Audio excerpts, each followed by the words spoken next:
White text over video of past events. Logo, Chicago Cultural Accessibility Consortium. Professional Development Series presents Aesthetics and Accessibility.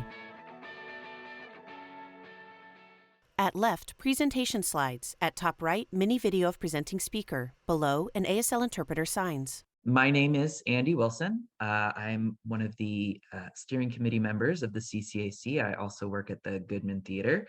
I'm helping present this Lunch and Learn with my compatriot, Zhen. I'm just going to do a quick audio description of myself and then pass it over to Zhen. I am a white man in my early 30s. I have sort of dark blonde hair and a beard and large glasses. I have my giant headset on, and I am sitting in front of the windows of my apartment. Zhen, over to you.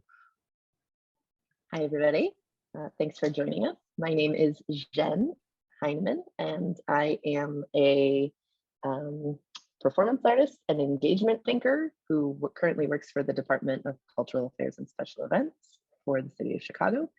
I am a white person with very large tortoiseshell glasses, a dark lip, very big headphones over my blue, white, gray to black hair that's pulled up. I'm wearing a denim outfit with a tie-dyed mask hanging down, and I am in a brightly lit yellow hotel lobby in New Orleans to see some parades for Mardi Gras. Welcome back, Mardi Gras. I'm very happy to be here today with Andy to talk about this with all of you. I do want to add that we do want to make it a discussion as we kind of move in, but if you find that there's noise in your space, if you could mute while you're not speaking, that is always appreciated. A couple of little housekeeping things. We do have captions available for this program. So at the bottom of your screen, there should be a square CC button. If you click that, that should bring up the captions.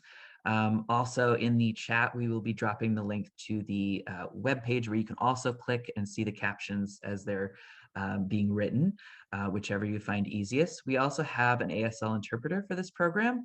I have spotlit our interpreter. That means that hopefully that video screen should be visible to everyone the entire time. But if you're having difficulty seeing that screen, I would also suggest pinning it. And if you mouse over that particular video of the interpreter and right click, you should see some options for allowing to pin it onto your screen. All right, great. I think that's all of our housekeeping notes. So let's talk a little bit, just briefly, about what even the CCAC is. We're the Chicago Cultural Accessibility Consortium. Our mission is to empower Chicago cultural spaces to become more accessible to visitors with disabilities. We do this a number of different ways. Through these programs that we do with webinars and meetings with lunch and learns and presentations where we continue with professional development and have speakers on to talk about specific topics. We have our access calendar where we try to put all in one place all the accessible programs that are happening in Chicago. And then we also have an equipment loan where you can rent equipment to hopefully make your space or your program a little bit more accessible. I am going to switch over to our next slide, where we just talked a little bit about that. All right. So today in CCAC, we were talking about what we want to talk about with all of you, and something that we wanted to talk about was the friction between aesthetics and accessibility, and how cultural presenters, producers, and artists can engage to create work with accessibility baked into the aesthetic from the start.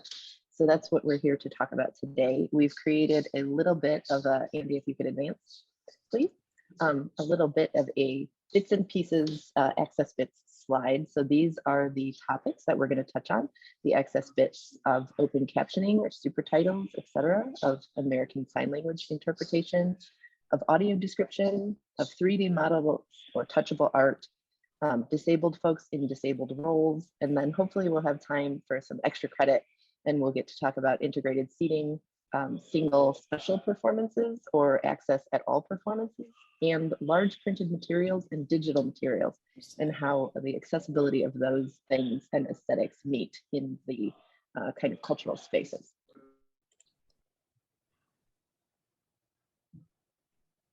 So I'm going to start out with this one. I'm sorry if there's noise. I hope I can't tell from my end, but there's another person giving a presentation in this room as well. So this one is a great production from the UK. It's called The Solid Life of Sugar Water, and something that I really appreciate about this company is that they really do accessibility in all of their productions very thoughtfully.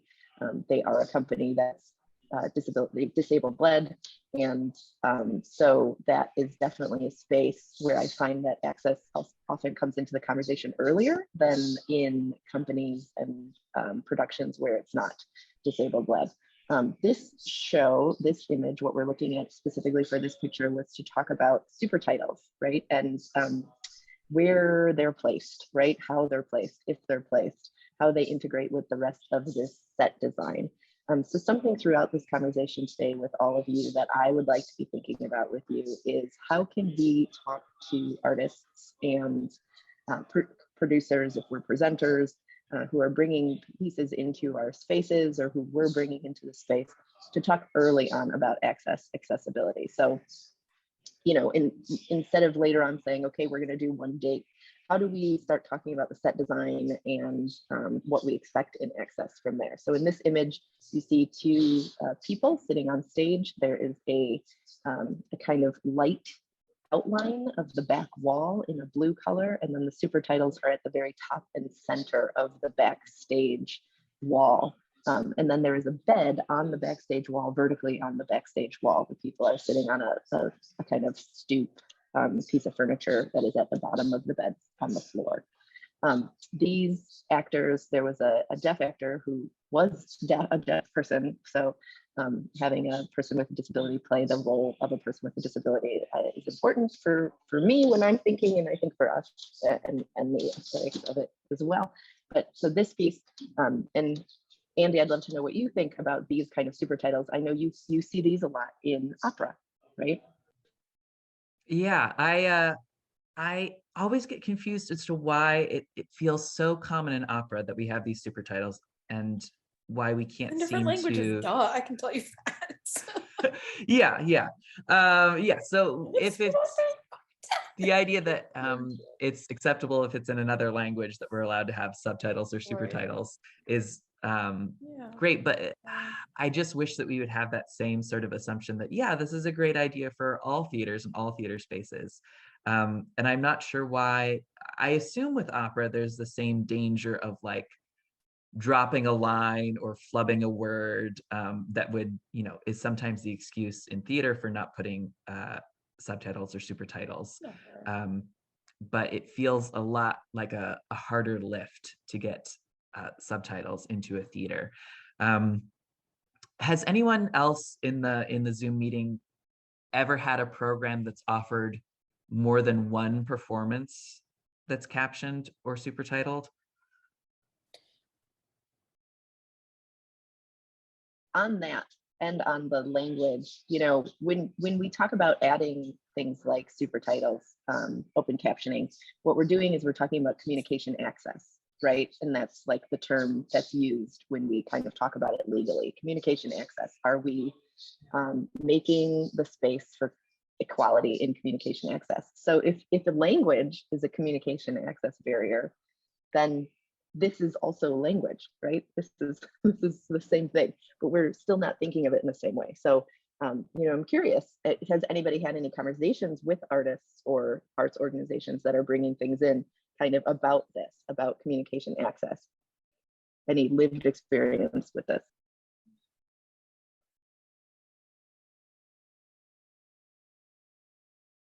You could drop it in the chat if you don't want to say it out loud. Mm-hmm.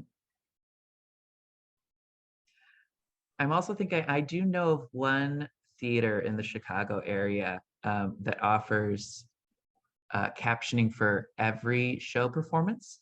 It is not a live caption, but it is a they do like a PowerPoint, and they actually ask for volunteers to help just proceed the PowerPoint.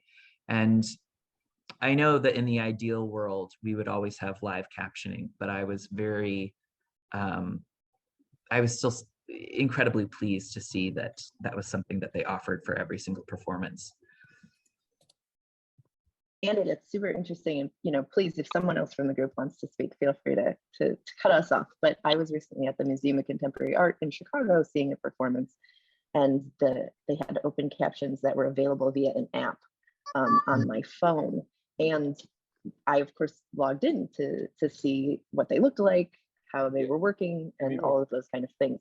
But what was interesting to me, and this also kind of ties into the extra credit piece that I was talking about on our bits slide, is that it really made me and the one other person in the space who were looking at them stand out, because it was a dark space, it's a theater space, and I was holding a phone that was brightly lit while I was reading these captions that were happening in order to give me the text of what was being said on stage. And so similar to the large print brochures, the reason why I bring that up is because I've often had the experience that people don't, if the large print brochures don't look like the other brochures, if they look different, if they're larger, if they're not in color, then there might be a resistance to taking them, because it does kind of mark a person as different, as other, as doing something, having needs, I don't know, but I have seen a reluctance to then pick up those pieces.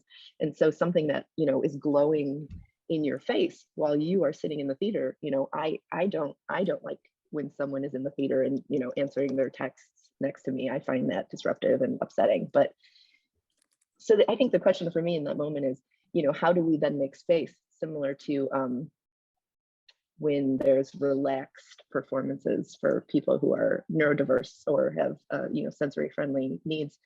How do we make space for the fact that the people next to you might be with a bright screen in a very dark theater, if this is the way that we're choosing to do captioning? The other way is like this: we can have super titles, which they do in this is common in opera, like you were saying. It's also common in movie theaters that offer on-screen open captioning, which is, I think, hopefully becoming a little bit more prevalent. There's I think one AMC or one theater, it's not an AMC, but one theater that is doing all of their films now open caption. I think in the United States, one theater. Zhen, do you know if the app you were using for the captions in the theater was Galapro? I don't know. I'm sorry, but I can look into it and find out for everybody.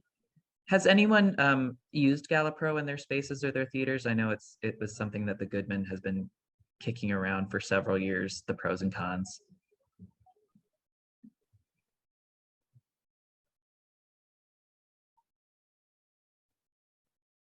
I think all Broadway shows now use Galapro, which is a service that learns the show and then captions it on your device. And you could have it on a patron's device, or you could have it on tablets that you give out at like your guest services or info desk. Our concern was always that, okay, a Broadway show is going to run for, if successful, a really long time, and you will have time to teach the program the show. But for a show at, say, Goodman, that does not nearly have as long of a run, how long does this program need to learn, and then how much do you trust it in the rest of the time you have left to actually let it run? So that's something that we keep trying to decide what is the best to do. And I'm just wondering if anyone has ever had that same crux of trying to figure out whether Galapro or similar programs work. I do also want to add a caveat to for me and for all of our friends here today, is just, I think that I'm not trying to ever disparage a company who's adding access. I did say I was at the MCA and I thought it was a bright light and it was disruptive, or can seem disruptive to people. But that's not to say don't do it, right? Or don't add it, or don't have it, or don't bring it, or don't tell people about it. The MCA does a good job of making sure that they try to think through having things to provide communication access and people to feel included and welcome in their space. But and I hope that we all do. not to disparage it, just because, just to point out that there are like these moments, right? This aesthetic moment of like the light in the theater, the words on the stage. I remember this is moving forward now into our movie screen talk, but just because it's related, because open captioning and super titles.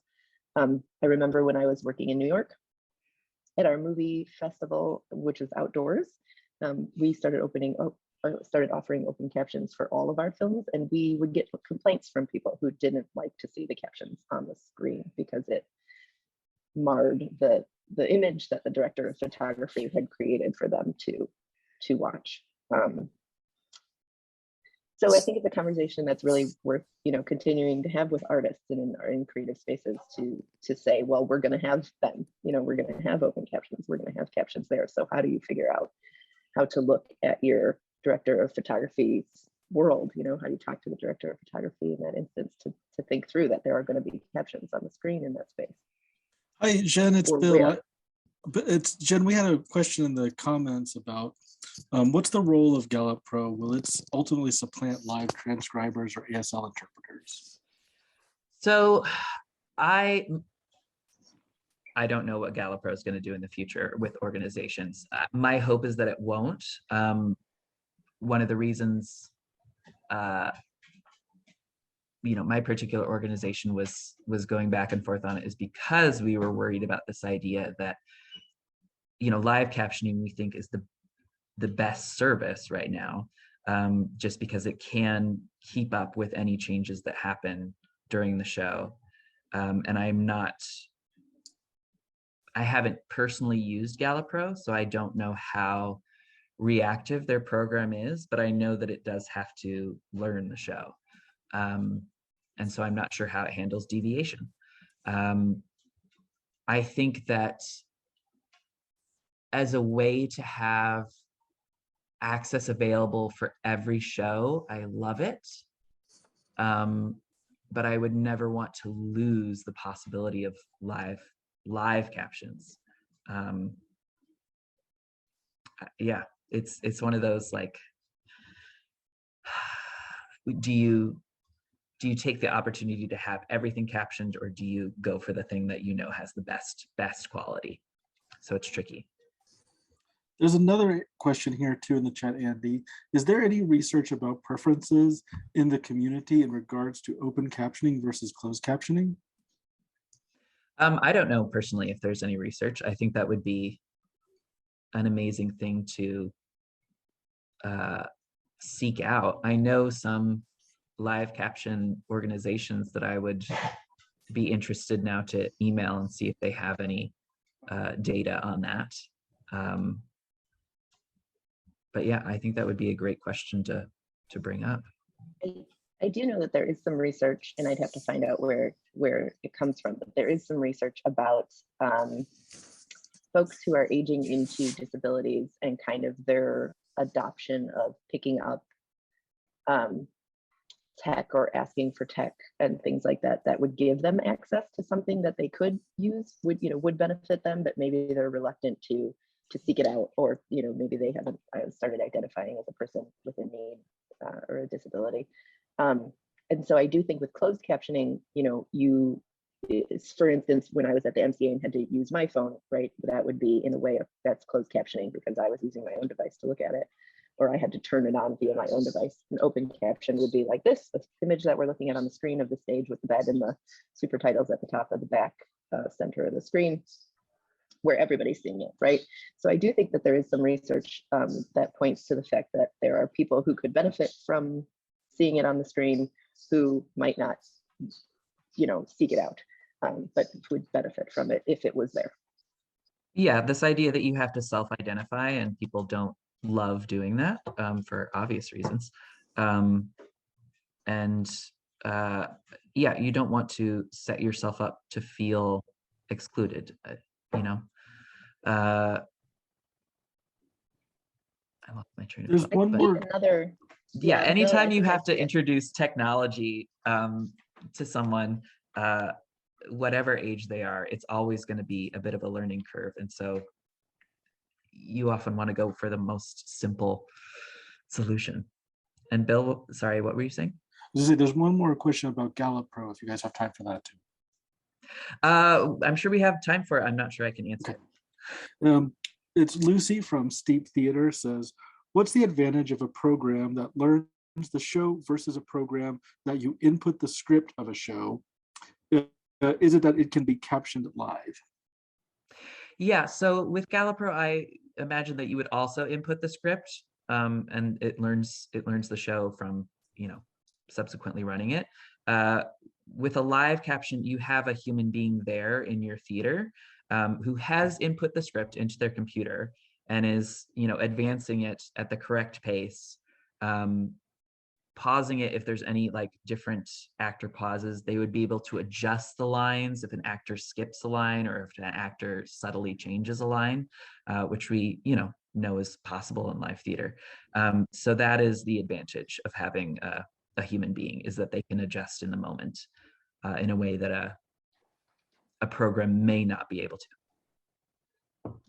I do think we need to move forward, but I also want to add to that, while things with scripts are definitely something that cultural organizations and institutions do, there are a lot of things that are not scripted.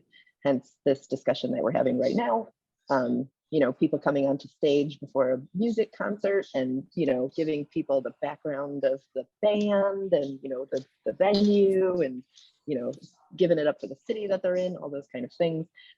So, in some instances, the work that improv, right? Any improv shows, the work that's being done wouldn't have the communication access, even with a system like Galapro, that the audience would need, because it's not scripted. It's not that kind of a format. Here's a big text slide. I'm happy to get everybody these slides if that's okay with you as well, Andy, and they have a resource at the end. But this is Jenny Healy is the person who started the company in the UK, whose image we were just looking at. And this is a quote that just talks about the way that they developed the aesthetics of access. Saying essentially the ways in which accessibility concerns are not simply last-minute add-ons, but actually influence the shape of the work in wonderful, unexpected ways.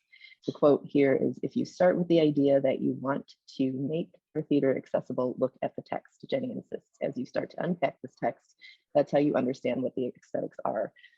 So once again, this is a text-based theater group. But what they're saying is, if you look in text, you can also find ways to incorporate aesthetics from the vibe and style that's in the text. And then there's another quote, which is from a review of the show that we were just looking at the image from on the last slide with the bed on the wall.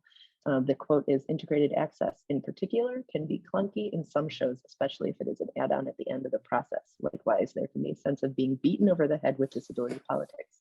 I'm not necessarily against this, obviously, but it's nice to see disabled people being, sorry, my captions are over the thing, being real people. So this is just a kind of a thinking about adding on. And, when we talk about the ADA, you can advance, Andy, thank you. When we talk about the ADA, we also often talk about, what is it when you say you do it at the end, you fix it. Fix it in post. That they say. Yeah, you fix it in post, right? And that often can be more expensive, clunky, it doesn't work as well. You have to make other kind of adjustments for it. So if it's integrated from the beginning, if we think about it in the beginning, it could be a lot more beautiful and open up new things. So I'm super curious of where things are going to go. And then this is another image of a show. It's called Bird of Paradise, My Left, Right Foot, and Wendy, and it also has, it's a bunch of people in a room that kind of looks like a cafe. The people are in the foreground of the photo. It's 5 people sitting around a table, and on the back wall of the cafe above the door, there are super titles. So it's another instance of the super titles being on the back wall of the theatrical set. Thank you, Andy. So I wanted to talk a little bit about access mobility just on stage for your actors, and building that into your set. And I also love the excuse to talk about my shamefully my favorite musical, Oklahoma, which I have loved since a little child. But the recent revival got a lot of really lovely attention because they reimagined a lot of things about the show. I remember first reading about the revival and how it had been staged and how it was more like it was dinner theater-esque, where everyone was sort of at picnic tables, and folks were eating with the cast members. Obviously, as the show grew, you can see from the photos that that's not necessarily exactly the way it stayed, but it did remain very simplistic in its staging. And this also made it a little bit easier for Ali Stroker, who is the actress who played Ado Annie, that you can see in the photos, that she's a wheelchair user. And so the stage is that sort of completely flat board. You can also see that she is not excluded from the choreography. Ado Annie has a lot of very high energy songs, and so you have to include that sort of you have to include that character. There's no way to exclude, and so you have to include using a wheelchair in your choreography, which I thought was lovely. When she received her Tony for this performance, the Tony stage did not have wheelchair access, which was horrifying.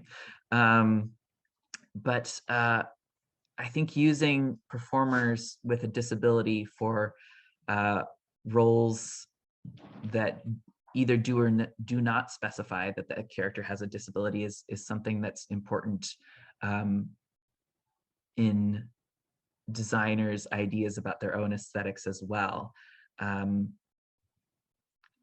We were planning at my theater to do a show called Molly Sweeney, and obviously COVID threw that for a loop a little bit. But if anyone's familiar with the concept of that play, it does focus around a character who has vision loss. They had their vision when they were very, very young, and then lost it over the course of their life. And it's about their husband's sort of insistence of trying to get some sort of treatment for that.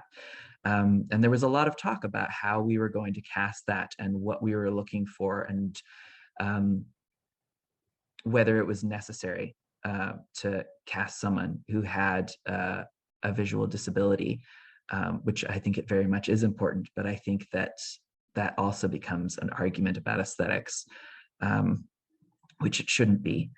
I'm wondering if anyone else has had similar programs or shows where there was resistance to actually casting someone who would have experience in the role.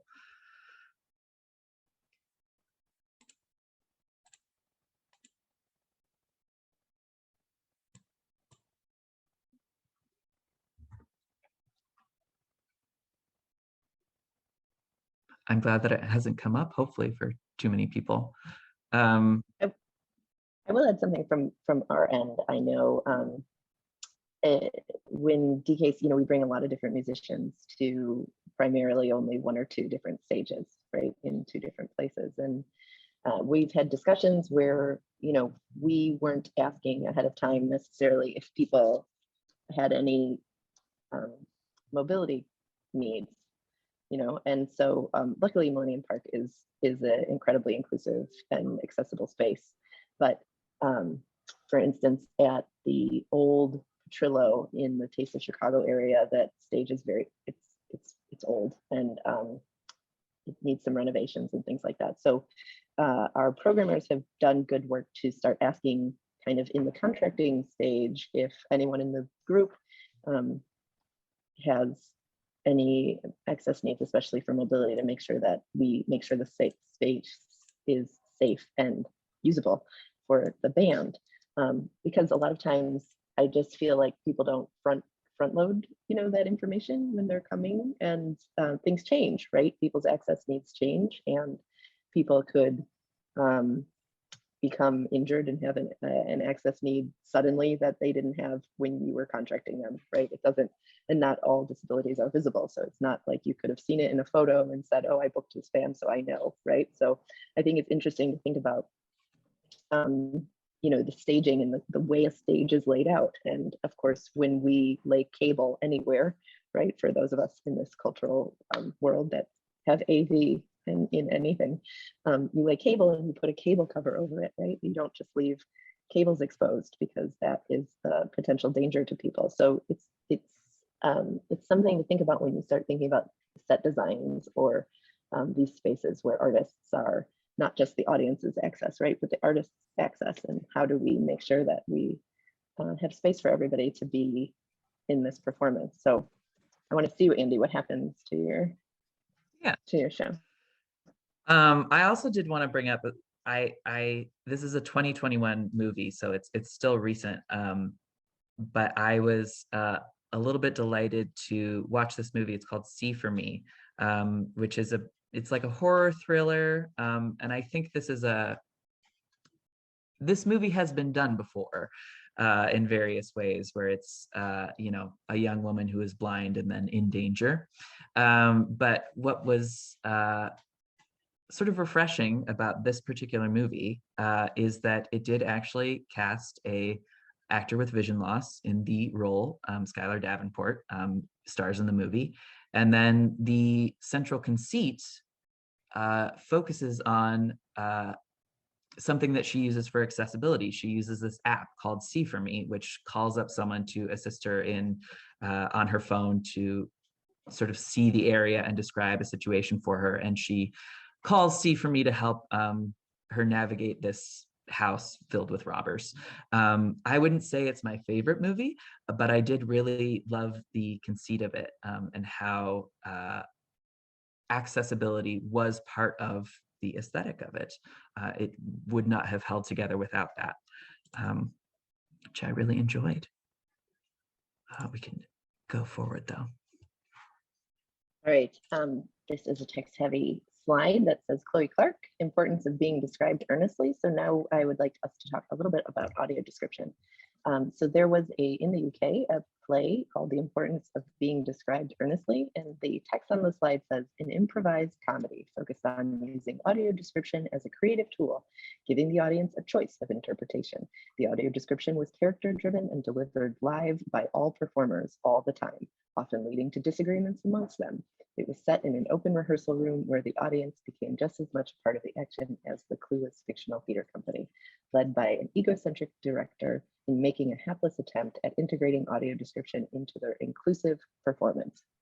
So the clickable link at the bottom here is the audio flyer for the show, which I really loved.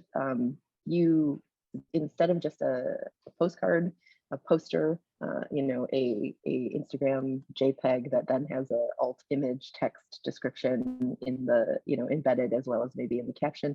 This is actually an audio flyer that audio describes the characters and the kind of like what it's going to look like. And I thought that was really great. And I have never done something like that for a piece that we've been working on, that I've been working on, or that we've presented.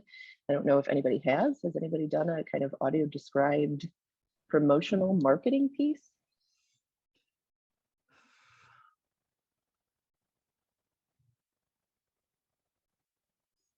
No, right? It made me think a little bit more of like radio and back in the day of radio. Yes, I can, Ruben. Thank you. Ruben asked if I could send the link to the audio. I'll drop it in the chat in just a second. It made me think of back in the days of like radio theater, you know, and how everything was really more in people's minds. We weren't as, you know, looking at as many screens and things like that. And so it harkened back to that a little bit for me. And it really was super interesting. I'd love to try it out on something. Can anyone think about like how a place where an audio flyer like wouldn't work or could problematize or anything?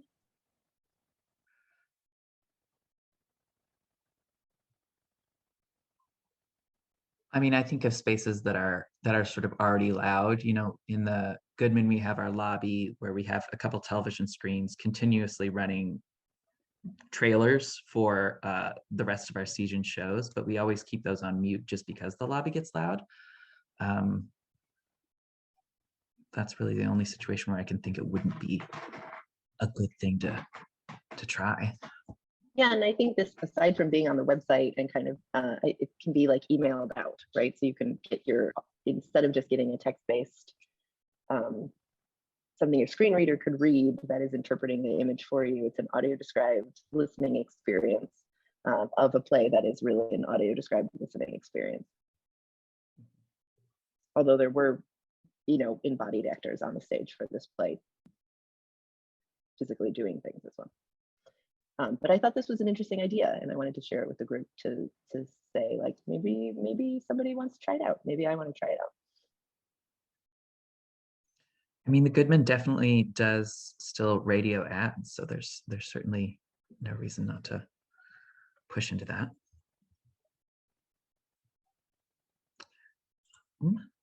I also wanted to talk a little bit about why audio description is just great in general.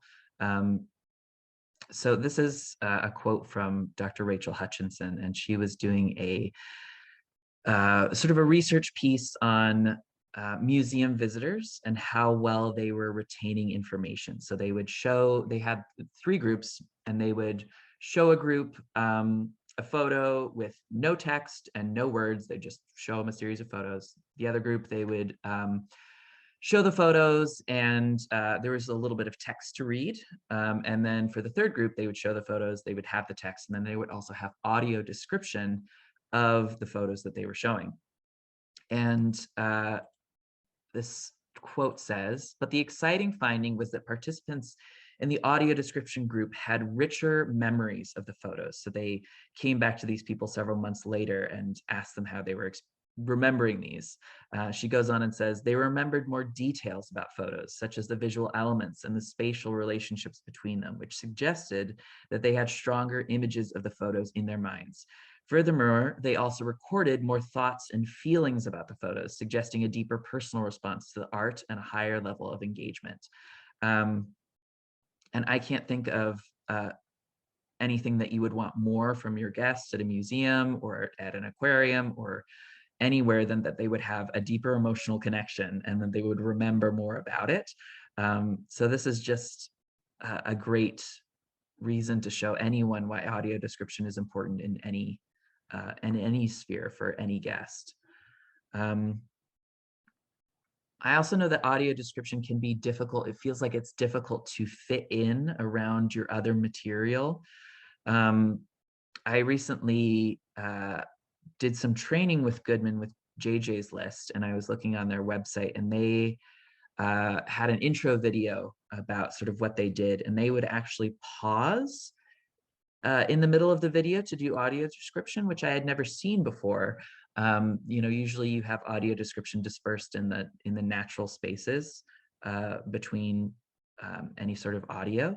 And I both really liked that as like something for an educational piece and really disliked it thinking about it from like an artistic angle of like you want the piece to keep flowing and not have to pause it. And so that was definitely my own internal war of aesthetics versus access. Yeah, Andy, I would also like to add for the audio description. You can go, any of us can go on Netflix if you have a Netflix password and watch and listen to the audio description of some of the films that are on there that are audio described. I will say that, recently I've had the great opportunity to be able to do a little audio description training and do some audio describing of some short biology-based films for a student. And there's often not a lot of room to fit the audio description in. And there's definitely a kind of fatigue, right? If you're listening to the film and you're listening to audio description, and if they both never stop, it's just constant coming at you. And so it's something really interesting to think about, for folks that are making video, for folks that are making, films, is kind of, where is the space for that audio description then? How are you making space for it? And like you said, pausing it is a way to kind of, on this end, on the adding access end, to force the space. But it did, like you said, disrupt kind of the flow of your experience of the piece in itself. So thinking about aesthetics and access, where are there, maybe there are film folks already, I know Real Abilities Film Festival in Chicago it probably has better ideas about folks that are making space probably ready for audio description than I do. And I would love to hear from them about it. But I'm really interested in how it makes space. I also noticed when I was doing the audio description of the science videos, that there is a lot of B-roll added to what we are visually experiencing. And the B-roll is not necessarily something that you would audio describe, because it's, you know, right, this is an interesting thing, and for us to think about aesthetics is visually, Or we're adding vibe. a lot of aesthetic, vibe, right? We're adding visual to the visual content, like a lot of B-roll and aesthetic pieces that aren't necessarily furthering the narrative, or kind of giving us character development or any kind of those things. They're just kind of giving this visual landscape, which is part of it, the vibe or so. But then how do we do that in audio description? And I just recently heard a disability podcast, and I took a screenshot of it, and I'll share it with you guys in the chat, that was talking about a special like camp that they did with some audio describers to kind of create audio description artworks.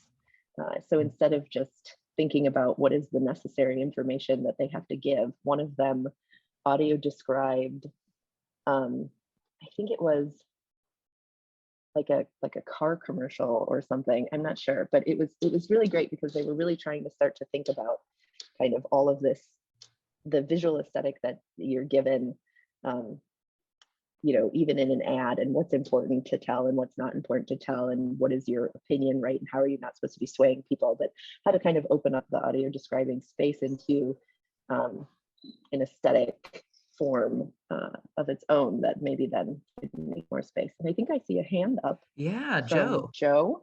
Yeah, it just makes me think, like, both with open captioning, as a set designer, it's always sort of a question of like where to put the open captioning on top of things, and how do you fit in the audio description between other content. And it just trying to, like, if you make a different choice at the outset to consider those items part of the content rather than an addition to the content, you sort of have to reframe the way you approach the whole thing, like that Gray is doing with their way they're fitting in, that it's not an additive, it is actually part of the thing. So you have to, where does the audio description go? And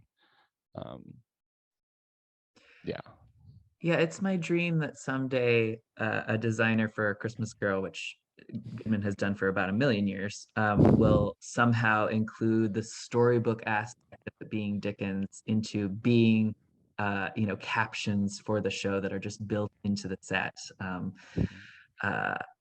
Yeah, I would love it if a designer would consider access as part of like the beautiful thing that we can add to the program. And Joe, that does also, you know, kind of bringing up the universal design thinking, right? And inclusive design thinking, and just thinking that we are not in the habit of adding all these things in the front, adding all these things when the world is built. We are still in the habit of adding them on retroactively. That's the word I was trying to think of earlier. Yeah. Retroactively. And so, you know, we are in a space though, as creatives and as cultural practitioners and artists, where we can start to try to think about and try to make moves and test things out, right? And how that making that space is. not just and I do know- retroactively, but like temporarily as well. Because Yes, it's almost that as well. always like for a couple of shows. But if you assume that it's going to be there every day, then you have to make that space for it. I mean, like having an actor in a wheelchair, you don't get to add the ramp for the one night that they go on. Mm-hmm. Yeah, I've thought about, there have been occasional times where we've had to like adjust blocking on stage to work around the screens or the interpreters. And that always sort of a pit in my stomach when we have to do things like that. I know we do have still some more slides, so I want to continue on. All right, this was an image that I pulled on the screen. The text says movie theater captioning, and there's a hand holding a text viewer. It's got about 3 lines of text that says, can't view, set to auditorium 1, press A to switch auditorium, or C to connect ACL. And these were devices that were given out, I think they still are given out in like AMC theaters for folks to see the captioning of the film. So once again, and we've talked about it a couple times, or I've brought it up a couple times, this is a device that the person who needs it has to have, which then marks them as outside or other from the rest of the community and group. It also creates light. It also is not in the same place that they'd be looking for the screen, right? So if the screen is up here and you're holding a device and you have to look down, I've been to an opera where the subtitles, the super titles, were actually in the backs of the seats.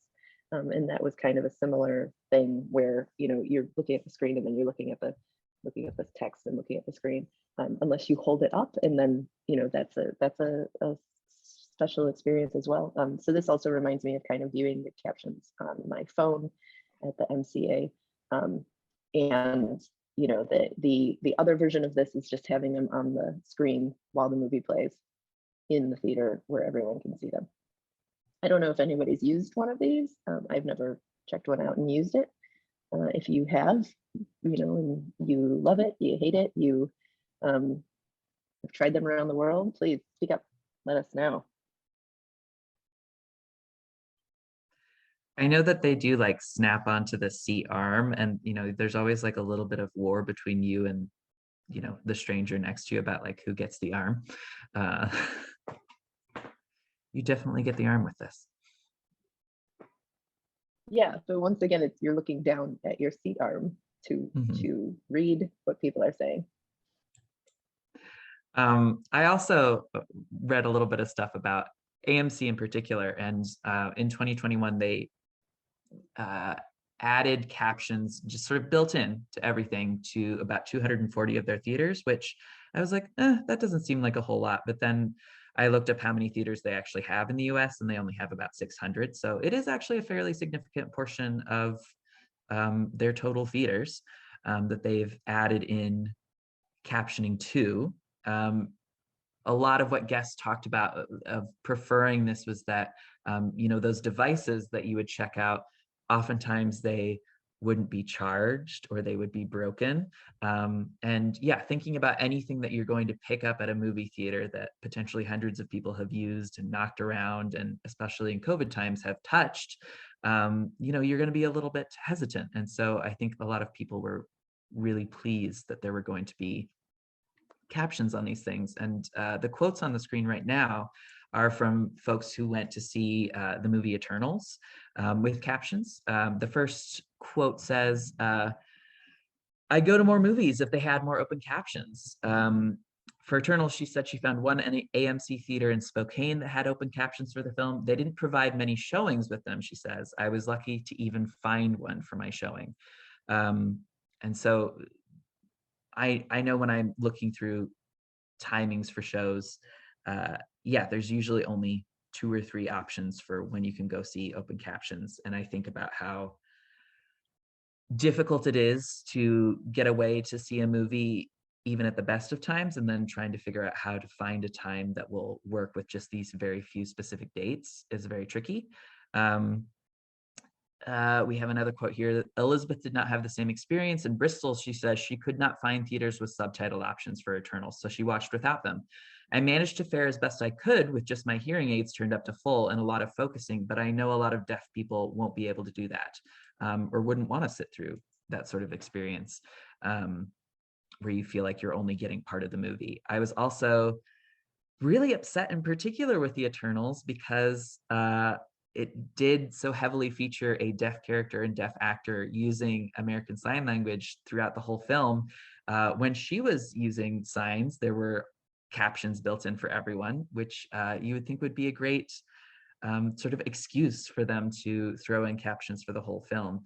I thought that was such an interesting way that we were creating access for people who did not use ASL, but not creating access for folks who did use it. And something which I really think is interesting about open captions, you know, captioning in general, is that while not all deaf, capital D, deaf folks, prefer to have open captions as opposed to ASL. Like, it does help deaf folks and hard of hearing folks. It helps folks a lot of times where English is a second language. It helps folks who are neurodiverse. So there's so many communities that can benefit from having the captioning on screen. And we already do it, like, for languages and operas, or for the language difference of that there was a deaf character on screen speaking in American Sign Language, and so it captions. So I'm curious about the friction, right? What is the level of friction to just opening the space up to having the captions when it benefits so many varied populations? All right, this slide says comment on sign language and audio description in theater, and it gives the YouTube link where this is from, and it's from a person who is called Oto Mad Chifan. It's 6 years ago, but I liked the thinking here. I wanted to share it.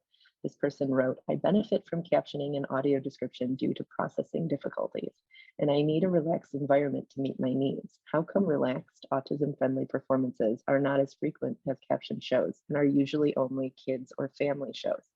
I want relaxed performances to become a standard for theater accessibility. What I find confusing is that not all Broadway shows offer captioning descriptive devices that can be used at any performance and not just select performances. So this brings up a couple things that I've heard from other people as well. The fact that a lot of sensory friendly or relaxed shows spaces for neurodiverse folks in the cultural world, or shows that are open, specifically on a certain day for that audience, happen to be for kids, right? They happen to be often spaces for folks that are under 18. And when someone becomes 19, they don't lose those needs. They don't suddenly become, lose all their processing difficulties or become, I don't know, and so it's interesting that I see a lot of spaces being made for youth that are kind of these safer, more relaxed environments to experience the art and culture, but not for older folks. And so I thought this was brought up nicely in this.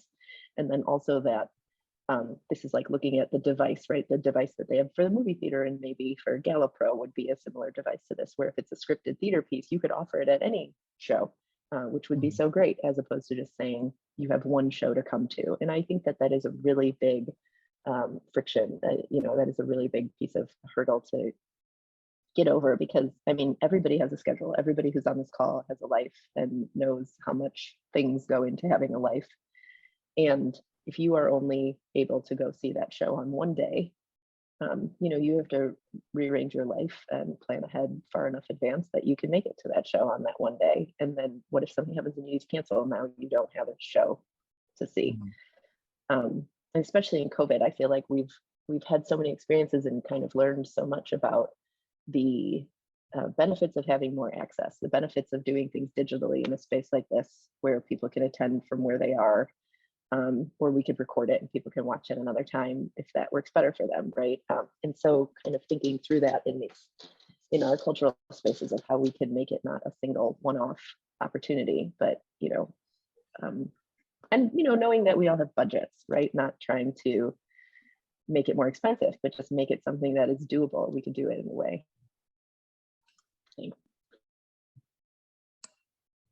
Karen, is that a clap or a hand up? I think it may have just been a clap. It was a clap.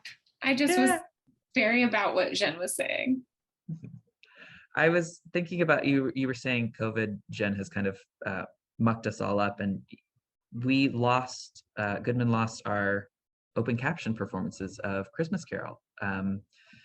And by the time we came back, we only had a couple more shows left, and we no longer had any seats left where we could reseat and put the open captions back in to where the folks who had wanted to come would be able to see them. And it was crushing to have lost that performance. If we had been more conscientious about offering multiple performances, we wouldn't have been in this situation. But as it was, we just lost out on it. I also know that of our sensory friendly performances, we have only done Christmas Carol and Music Man specifically because they are family friendly. And this year, cross fingers, we're hoping to do one for an upcoming musical called Life After. And the pushback I got about that was that, oh, it's about death. It's not really a family friendly show. And I was like, well, I would still really love if we could do a sensory friendly. But I don't know, has anyone else run up against like, oh, this doesn't seem right for an access performance?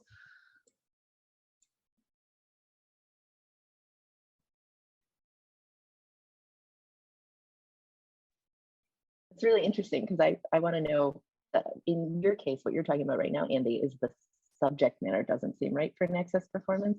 Mm-hmm. Yeah, for sensory friendly, which we think of as, yeah, families, as young people. And, you know, it's already, I know what the concern is in their mind is that, okay, we already get between 300 and 600 people of a 900 seat theater to come to a sensory friendly, and they're mostly families. So what happens if we cut that attendance then in half? Is you're going to have, okay, 100 people, 200 people to see the show. So I know what they're thinking about it. But, you know, it's not as if those 200 people aren't important. Yeah, I think it definitely also, Joe comment in the chat saying that they have not heard of a sensory friendly performance of an adult play in Chicago.